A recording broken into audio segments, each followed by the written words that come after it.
Hello दोस्तों। स्वागत है आपका हमारे YouTube channel Kailash institute of chemical sciences में। तो आज इस वीडियो में मैं आपके लिए लाया हूं कि आप 10 मिनट के अंदर, जी हाँ बिल्कुल सही सुना आपने, 10 मिनट के अंदर कैसे ऑलमोस्ट किसी भी फंक्शनल ग्रुप की स्ट्रेचिंग फ्रीक्वेंसी को आइडेंटिफाई कर सकते हैं। ठीक है, तो बेसिकली जो पार्ट है ये आपका किसका है, ये आईआर का पार्ट है, मतलब इंफ्रारेड स्पेक्ट्रोस्कोपी या वाइब्रेशन स्पेक्ट्रोस्कोपी का पार्ट है। बट होता क्या है कि इसमें हमको मोस्ट ऑफ द टाइम सारी स्ट्रेचिंग फ्रीक्वेंसी क्या करनी पड़ती है, मेमोराइज करनी पड़ती है। लेकिन मैं आपको आज ऐसी ट्रिक बताने वाला हूँ, एक ऐसा कंसेप्ट बताने वाला हूँ जिसकी मदद से आप किसी भी फंक्शनल ग्रुप की स्ट्रेचिंग फ्रीक्वेंसी को एटलीस्ट एग्जैक्टली ना सही पर एटलीस्ट अप्रोक्सीमेटली क्या कर सकते हो, प्रेडिक्ट कर सकते हो। और इतना हमारे एनालिसिस के लिए, एग्जाम के सीएसआई या नेट के एग्जाम के लिए मोर देन सफिशिएंट होता है। तो डायरेक्ट सवाल तो बहुत कम ही आता है कि डायरेक्टली वो क्या करेगा, फंक्शनल ग्रुप की स्ट्रेचिंग फ्रीक्वेंसी पूछ लेगा। जनरली क्वेश्चन जो आएंगे वो कैसे आएंगे, आपके कंपैरिजन फॉर्मेट में आएंगे। ये ना, वो चार फंक्शनल ग्रुप दे देगा और पूछेगा कि अरेंज करो उसको डिक्रीजिंग या इंक्रीजिंग ऑर्डर में। या फिर आपका जो स्पेक्ट्रोस्कोपी वाला पार्ट है जिसमें कंबाइंड क्वेश्चंस आते हैं एनएमआर के आईआर के, वहां पे आपको जरूरत पड़ेगी। तो इसमें क्या करना पड़ता है, जो बच्चा क्या करता है मोस्ट ऑफ द टाइम क्या करता है, सारी स्विचिंग फ्रीक्वेंसी को याद करेगा जितने भी फंक्शनल ग्रुप होते हैं। और आपको पता है जो कार और आपको पता है कि ये जो आईआर स्पेक्ट्रोस्कोपी है इसमें जो स्ट्रेचिंग फ्रीक्वेंसी होती है ये सबके लिए पिक्यूलियर होती है। तो most of the time students को क्या लगता है कि हमें सारे फंक्शनल ग्रुप की जो फ्रीक्वेंसी है वो क्या करनी पड़ेगी, याद करनी पड़ेगी। ये आईआर स्पेक्ट्रोस्कोपी का इस्तेमाल ही बेसिकली फंक्शनल ग्रुप डिटर्मिनेशन के लिए होता है। ठीक है, तो मैं आज आपको एक ऐसी ट्रिक बताने वाला हूँ, एक ऐसा कंसेप्ट देने वाला हूँ जिसकी मदद से आप दुनिया के किसी भी फंक्शनल ग्रुप की स्विचिंग फ्रीक्वेंसी को याद कर सकते हो। याद ना कहीं याद कहना थोड़ा सा गलत हो जाएगा। आप क्या कर सकते हो, अप्रोक्सीमेट कर सकते हो, आसपास की वैल्यू आपकी एकदम क्या आएगी, सही रहेगी। सिर्फ दो ही चीजें आपको ध्यान में रखनी है, अगर आपने ध्यान में रख लिया तो एग्जाम टाइम में 1 मिनट के अंदर, देखो मैंने आपको जो पूरा पिछला वीडियो आपको बताया था उसमें 5 मिनट में 5 सवाल करके दिखाए थे। मेरी कोशिश हमेशा यही रहती है कि एग्जाम टाइम में मैक्सिमम चाहे 2 मार्क्स का सवाल हो चाहे 4 मार्क्स का हो, 1 से 1.5 मिनट के अंदर आपका सवाल हो जाने चाहिए। लेकिन अगर ऐसे सवाल आ जाते हैं जिसमें हमको डेटा बेस्ड क्वेश्चंस पूछे जाते हैं, तो उसमें अगर हम इतना टाइम सोचने में लगा देंगे तो फिर क्या होगा, हमारा अननेसेसरी टाइम मेन पार्ट के क्वेश्चंस में क्या हो जाएगा, रह जाएगा। चलिए बिना टाइम वेस्ट करें हम स्टार्ट करते हैं आज का हमारा topic, how to decide the IR switching frequency of any compound, almost any compound. ठीक है, आइए स्टार्ट। तो देखिए आज मैं आपको दो कंसेप्ट बताने वाला हूँ, अगर इसको आपने समझ लिया, अब आप चाहो तो आप अपनी घड़ी का टाइमर लगा सकते हो, मैं चाहूँ तो मैं भी लगा सकता हूँ, पर आप अपनी घड़ी से मैच कर लेना। 10 मिनट के अंदर मैं आपको ऐसे सुपर कंसेप्ट देने वाला हूँ जिसकी मदद से, सिर्फ दो ही कंसेप्ट हैं, उसकी मदद से आप किसी भी कंपाउंड की स्विचिंग फ्रीक्वेंसी को क्या कर सकते हो, डिटरमाइन कर सकते हो। ठीक है, तो सबसे पहले तो हमें ये पता होना चाहिए कि सबसे पहले जो इंपॉर्टेंट चीज आती है कि कौन से फंक्शन ग्रुप की स्विचिंग फ्रीक्वेंसी कौन कौन सी होंगी। ठीक है, तो उसको याद करने के बजाय आप एक जो ट्रिक जो मैं आपको बता रहा हूँ वो क्या कीजिए। देखो बहुत सिंपल है, ये बहुत ज़्यादा रॉकेट साइंस नहीं है। आप क्या कीजिए, आप एक ऐसी एक लाइन ड्रॉ करें। ठीक है, मान के चलिए ये आपका स्टार्टिंग पॉइंट है ए और ये आपका डेस्टिनेशन है बी। मतलब इस तरीके से आप समझ लो, आप एक ट्रेन में ट्रेवल कर रहे हो। ठीक है, जो स्टार्ट कहाँ से होती है ए से और खत्म कहाँ पे होगी बी से।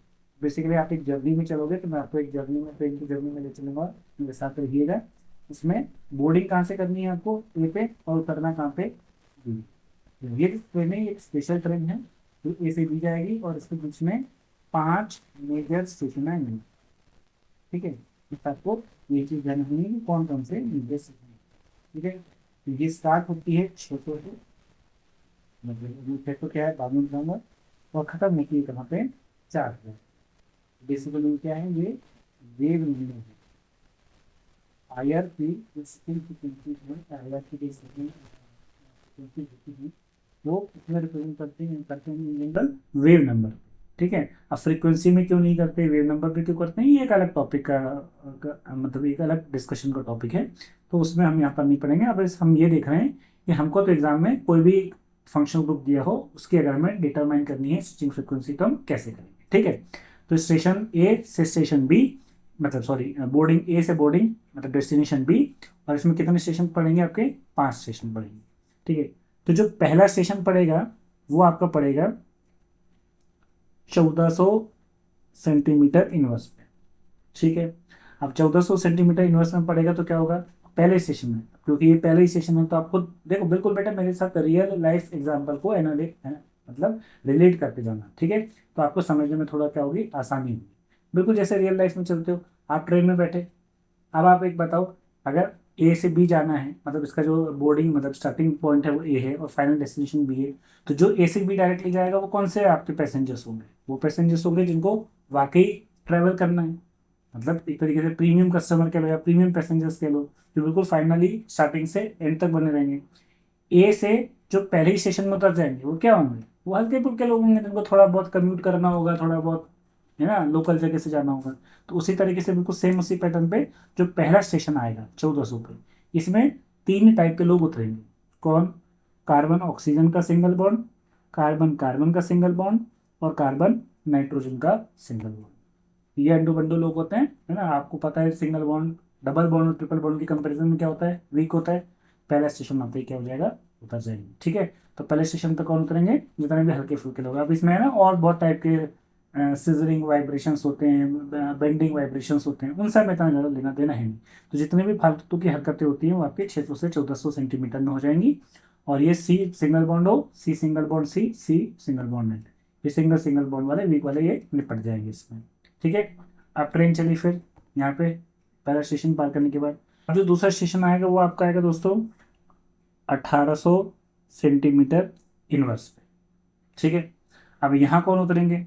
तो देखो अभी सेकंड स्टेशन है तो अब इसमें थोड़े से ठीक ठाक लोग उतरेंगे। अब ठीक ठाक से मेरा मतलब क्या है? पहले कौन उतरे थे? तीन लोग उतरे थे।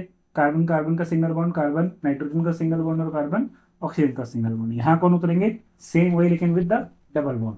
तो ये याद करने की टेक्निक भी है, इसे आप ट्रिक भी कह सकते हो, और एक फ्लो में कहानी के फॉर्म में समझते जाओ तो आसान भी हो जाएगा याद करना इसको। तो पहले उतरे थे कार्बन कार्बन के सिंगल बॉन्ड, यहाँ उतरेंगे कार्बन कार्बन के डबल बॉन्ड। यहाँ पहले उतरे थे कार्बन नाइट्रोजन के सिंगल बॉन्ड, यहाँ उतरेंगे कार्बन नाइट्रोजन के डबल बॉन्ड। और यहाँ उतरे थे पहले कार्बन ऑक्सीजन का सिंगल बॉन्ड, यहाँ क्या आएगा? कार्बन ऑक्सीजन के डबल बॉन्ड। और यही पूरी आप चीज़ में ध्यान रखना, सबसे इंपॉर्टेंट चीज़ यही है कि ये वाले जो आपके फंक्शनल ग्रुप है डबल बॉन्ड कार्बन, ये सबसे ज़्यादा एग्जाम में पूछे जाते हैं। This is the most important functional group, ठीक है। जो कौन से स्टेशन पे उतरते हैं? सेकंड स्टेशन पे आके उतर जाएंगे, ठीक है। अब इसके बाद चला आप फिर 2200 1800 के बाद चलोगे तो नेक्स्ट स्टेशन जो पड़ेगा आपका वो पड़ेगा 2200 सेंटीमीटर इनवर्स पे। तो तीसरा स्टेशन हमारा कौन सा है? 2200 वाला। अब ध्यान रखना यहाँ 2200 में बेसिकली ऐसे नहीं उतरते। अगर आपने ट्रेन में कभी ट्रैवल किया हो तो आप जिन लोगों ने ट्रेन में ट्रैवल किया है वो रिलेट कर सकते हैं। ट्रेन कभी कभार क्या होती है, स्टेशन से कुछ देर पहले रुक जाती है और उस जगह को हम क्या बोलते हैं? आउटर। याद है? रिलेट कर पा रहे हो? तो अब क्या होगा? 2200 पे तो एग्जैक्टली कोई नहीं उतरेगा, 2200 के पहले और 2200 के थोड़ा सा बाद जगह क्या कहलाएगी? आउटर एरिया कहलाएगा। यहाँ आउटर में कुछ लोग उतर जाएंगे। कौन से उतर जाएंगे? 2200 के जस्ट पहले जो उतरेंगे वो कार्बन कार्बन का ट्रिपल बॉन्ड एल्काइन उतरेगा, और 2200 के जस्ट बाद जो उतरेगा वो कार्बन नाइट्रोजन का ट्रिपल बॉन्ड, ठीक है। तो जस्ट 2200 के जस्ट पहले कार्बन कार्बन का ट्रिपल बॉन्ड और कार्बन 2200 के जस्ट कार्बन नाइट्रोजन का ट्रिपल बॉन्ड। अब ये सब क्यों है ये मैं आपको ये तो मेरा पहला पार्ट था जिसमें मैं आपको तरीके बता रहा हूँ याद करने के फंक्शनल ग्रुप की स्ट्रेचिंग फ्रीक्वेंसी के, और ये ऐसा क्यों है। अभी तो आप बस ये पैटर्न याद करो। ट्रेन में बैठे हो, सफर कर रहे हो साथ में, पहला स्टेशन पे कौन उतरा, कितने पर उतरा, ये ध्यान रखना। 600 से चली थी, 1400 पे पहला स्टेशन आया, 1400 पे पहले आलतू फालतू लोग उतर गए। कार्बन कार्बन का सिंगल बॉन्ड, कार्बन ऑक्सीजन का सिंगल बॉन्ड और कार्बन नाइट्रोजन का सिंगल बॉन्ड। दूसरा स्टेशन कितने पे आया? 1800 पे। अब वही चीज सिंगल बॉन्ड भी किसमें कन्वर्ट होगा? थोड़े से ज्यादा मजबूत लोग उतरे। कार्बन वही जो पहले तीन उतरे थे उन्हीं का डबल बॉन्ड बनाना है।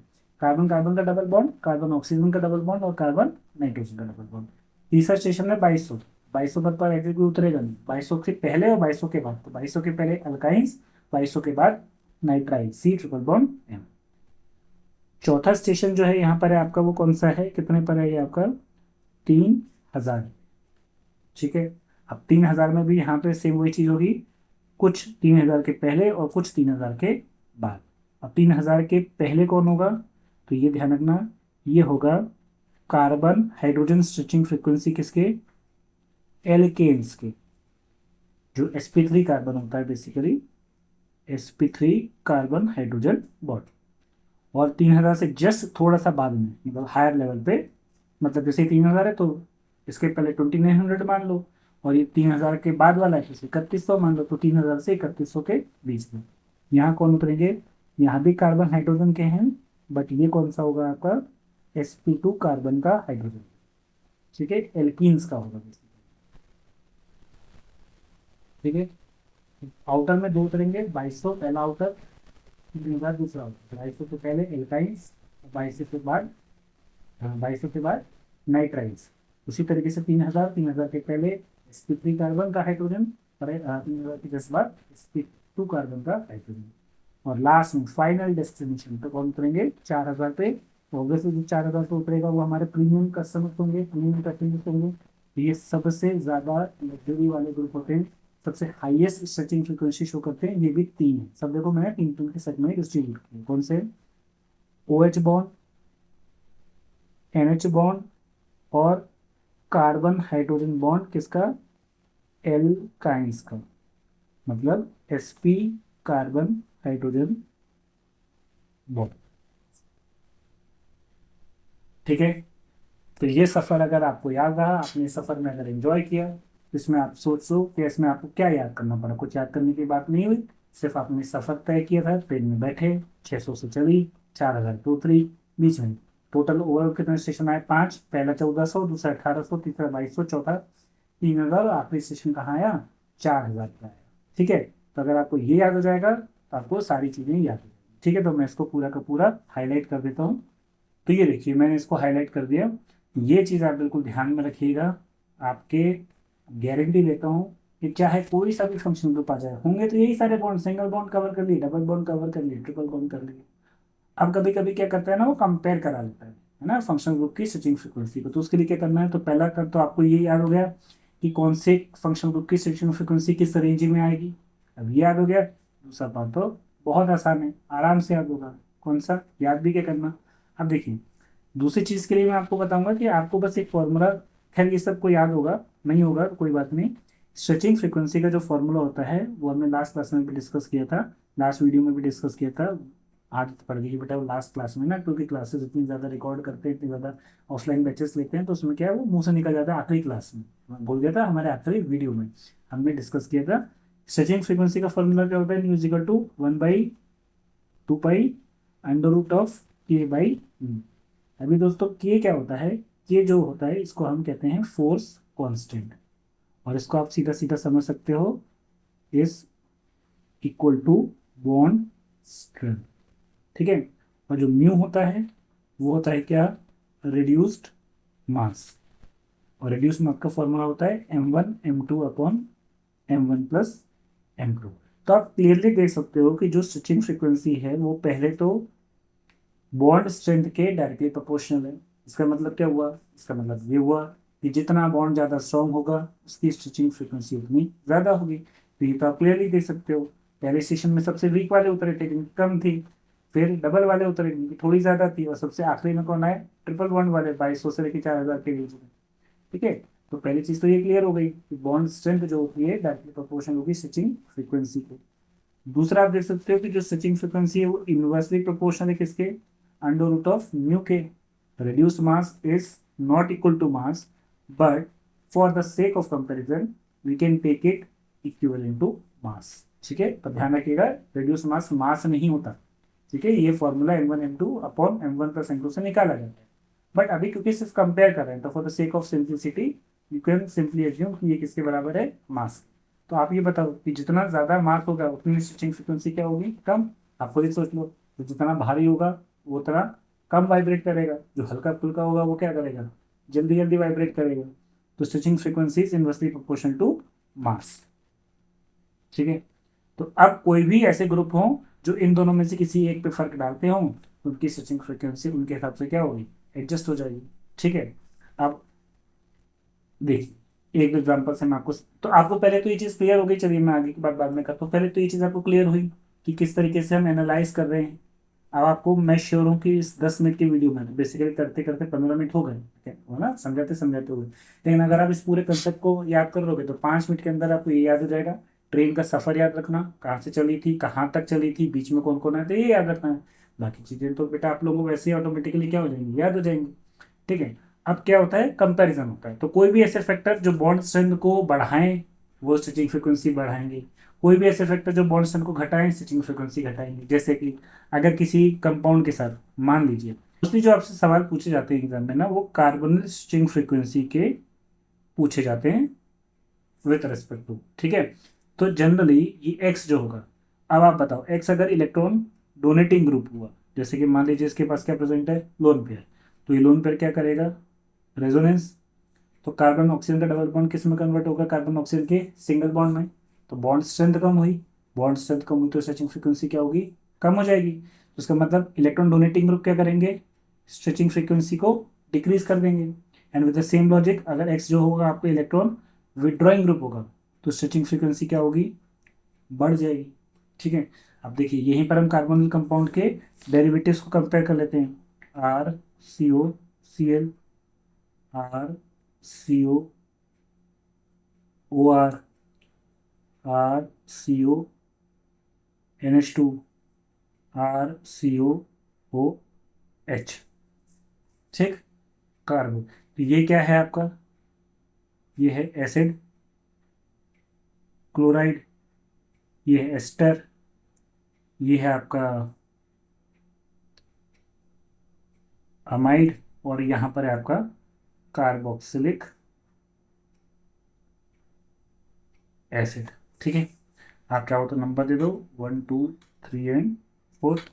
अब इसमें कंपेयर कर, मैंने यहाँ पर एनहाइड्राइड नहीं लिया, वो मैं आपसे पूछूंगा, ये आपका असाइनमेंट है। आप इस वीडियो को अंत तक देखिएगा, एंड तक, तो आपको समझ में आएगा कि किस तरीके से कंपेयर करेंगे। तो आप देखिए, आप देखोगे क्लोरीन के पास भी लोन पेयर है, ऑक्सीजन के पास भी लोन पेयर है, नाइट्रोजन के पास भी लोन पेयर है, और इस ऑक्सीजन के पास भी क्या है, लोन पेयर, ठीक है। बस इसमें ट्विस्ट क्या है, ट्विस्ट ये है कि जो कार्बोक्सिलिक एसिड होता है ये हमेशा आयोनाइज फॉर्म में रहता है, मतलब ये आपका OH के फॉर्म में नहीं होगा, ये आपका कार्बोक्सिलेट आयन के फॉर्म में होगा, RCO माइनस के फॉर्म में। तो आप बताओ, यहाँ क्लोरीन भी अपना इलेक्ट्रॉन देगा, ऑक्सीजन भी देगा, नाइट्रोजन भी देगा, और O माइनस भी देगा। कौन सबसे ज़्यादा देगा, तो यहाँ पे आप देख सकते हो जो क्लोरीन है ये तो हाईली इलेक्ट्रोनेगेटिव है होगा, ये तो हाईली इलेक्ट्रोनेगेटिव एटम होता है, तो ये देना तो छोड़ो, जो सामने वाला है उसका भी ले लेगा, ठीक है, मर जाएगा पर देगा नहीं। तो इसका जो इलेक्ट्रॉन डोनेशन पावर होता है, जिसे हम क्या कहते हैं, प्लस एम इफेक्ट कहते हैं, वो क्या होता है, काफ़ी वीक होता है। और माइनस आई बहुत तगड़ा होता है ना, इलेक्ट्रो माइनस इंडक्टिव इफेक्ट क्या होता है, माइनस आई इसका बहुत तगड़ा होगा। तो very weak plus M, very strong minus I, तो ये हाईली क्या हो जाएगा, इलेक्ट्रॉन विड्रॉइंग ग्रुप। तो इसकी स्विचिंग फ्रीक्वेंसी क्या होगी, सबसे हाईएस्ट होगी, फॉलोड बाई ऑक्सीजन का लोन पेयर और या नाइट्रोजन का लोन पेयर। तो तुम खुद सोचो कौन अपना लोन पेयर आसानी से लेगा, जो कम इलेक्ट्रोनेगेटिव होगा। नाइट्रोजन और ऑक्सीजन में ज़्यादा इलेक्ट्रोनेगेटिव कौन है, ऑक्सीजन, तो ये तो अपने पास खींच के रखेगा, तो इसका प्लसन क्या होगा, वीक। नाइट्रोजन का प्लसन क्या होगा, स्ट्रॉन्ग। तो फिर कौन सा होगा, ये वाला, मॉडरेट, वीक, और ओ माइनस। ओ माइनस का तो तगड़ा प्लसन लगेगा, क्योंकि ओ के ऊपर ऑलरेडी नेगेटिव चार्ज है, और कोई भी स्पीसीज अपने ऊपर नेगेटिव चार्ज रखना पसंद नहीं करेगी, ये सीधा इलेक्ट्रॉन देगी, और रेजोनेंस के थ्रू कार्बन ऑक्सीजन का डबल बॉन्ड किसमें कन्वर्ट हो जाएगा, कार्बन ऑक्सीजन के सिंगल बॉन्ड में, तो क्या हो जाएगा आपका वीकेस्ट। तो आप किसी को भी कंपेयर कर सकते हो, ठीक है। अब एक चीज मैंने यहाँ पर छोड़ दी, कौन सी आपकी, एन हाइड्राइड, जानबूझ के मैंने यहाँ पर छोड़ी। अब मैं पूछूं इन चारों के बीच में ये एनहाइड्राइड कहाँ फिट होगा, बताइए। तो एनहाइड्राइड में भी आप देखोगे सबसे पहले तो चीज ये, दो कार्बोनिल है, और यहाँ ऑक्सीजन के पास लोन पेयर भी है। पर बात ये कि ऑक्सीजन का दो लोन पेयर डिस्ट्रीब्यूटेड है, एस्टर में ऑक्सीजन का लोन पेयर केवल एक ही कार्बोनिल पे लग रहा था, यहाँ ऑक्सीजन का लोन पेयर दो कार्बोनिल पे लगेगा, तो इफेक्टिवली जो प्लस है ना किसका वीक होगा, एनहाइड्राइड का। क्यों, अरे ऑक्सीजन का लोन पेयर दो जगह जा रहा है, तो इफेक्टिव एक कार्बोनिल को क्या मिलेगा, कम मिलेगा। ऐसे समझो ऑक्सीजन के पास 100 रुपए थे, ऑर्गेनिक केमिस्ट्री में जनरली क्या होता है, इलेक्ट्रॉन्स और प्रोटॉन्स को जनरली हम रुपए और पैसे के कंपैरिजन, रुपए और पैसे के इक्विवेलेंट मानते हैं, ताकि आपको समझ में ज़्यादा आसान हो जाए। तो मान लीजिए ऑक्सीजन के पास 100 रुपए थे, तो एस्टर में इसको 100 रुपए केवल एक ही इंसान को देने हैं, एक ही CO को देना है, तो पूरे के पूरे 100 रुपए कहाँ जाएंगे, C डबल बॉन्ड हो एस्टर के। और यहाँ पे इसको कितने को देना है, दो को देना है, तो एक को 50 देगा, एक को 50 देगा, बराबर बराबर ही तो देगा। तो कहाँ इलेक्ट्रॉन ज़्यादा जा रहे हैं, एस्टर के केस में, तो यहाँ प्रेशर ज़्यादा लग रहा है। जितना प्रेशर ज़्यादा लगेगा उतना कार्बन ऑक्सीजन बॉन्ड किस में कन्वर्ट होगा, सिंगल बॉन्ड में, रेजोनेंस के कारण, है ना। तो इसका मतलब ऑर्डर क्या हो जाएगा, अगर मैं इसको 1 2 3 4 और ये 5 मान लूँ, तो सबसे ज़्यादा तो 1, फिर आएगा कौन सा आपका, एनहाइड्राइड 5, फिर कौन सा आएगा 2, फिर कौन सा आएगा 3, और फिर कौन सा आएगा 4।